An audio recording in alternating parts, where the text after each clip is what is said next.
Hi parents and caregivers. For this next week, we will be reading Bluebird's Nest, and it was written by Dorothea DePrisco, and the illustrations are by Joe Parry. I will be sending you this.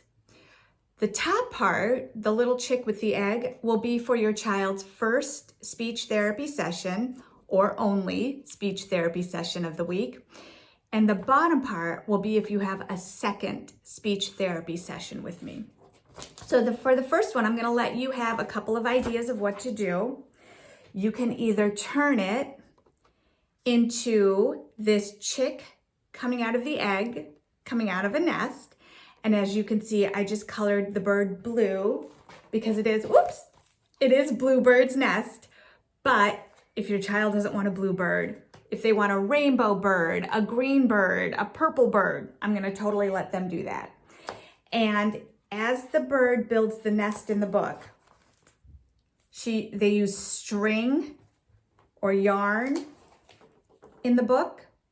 So I did two.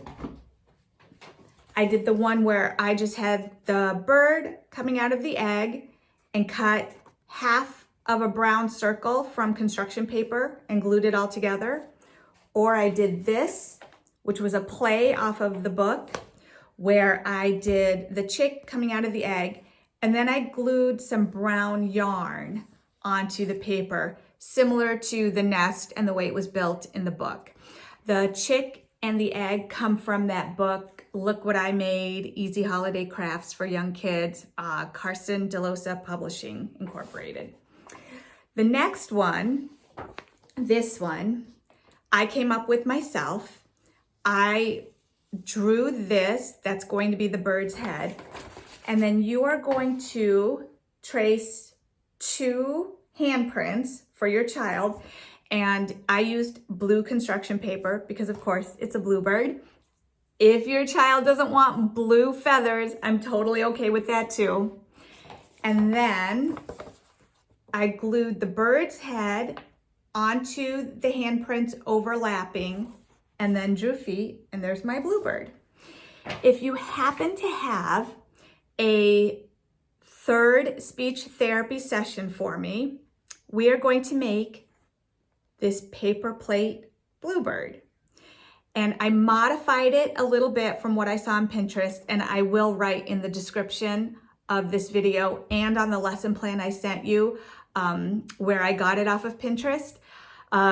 In the Pinterest one, they actually had something coming out of the beak, and I think they used a real blue feather.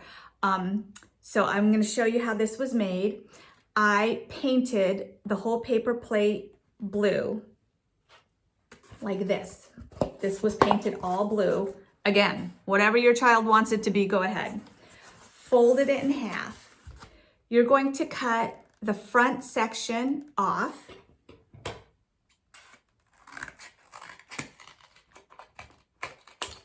So that it looks like this when it's folded, like this when it's open, okay? That's going to be that part of the bird's head. Then you're going to cut from here to there. That will be the bottom of the bird, and then where you stop will be the tail feathers. Then when you cut this part off, you'll end up with this. So what I did was I cut that in 3 sections and glued that onto the bird for the wings. You can use a real feather like they did in the Pinterest post. You can trace your child's hand and glue that on and make that the feathers. Totally your call. And for the beak, what I did was I took the section that we cut off to make the bird's head. So you'll get this. And as you can see, it's like a triangle. So I cut that in half. That's what mine looked like. I colored the back orange, and then I adhered it onto the front of the bird. I use tape, you can use glue, you can use whatever you need. So this one's a little trickier, so if you have any questions, please call, text, or email me, okay? I hope you all have a great week. We'll see ya.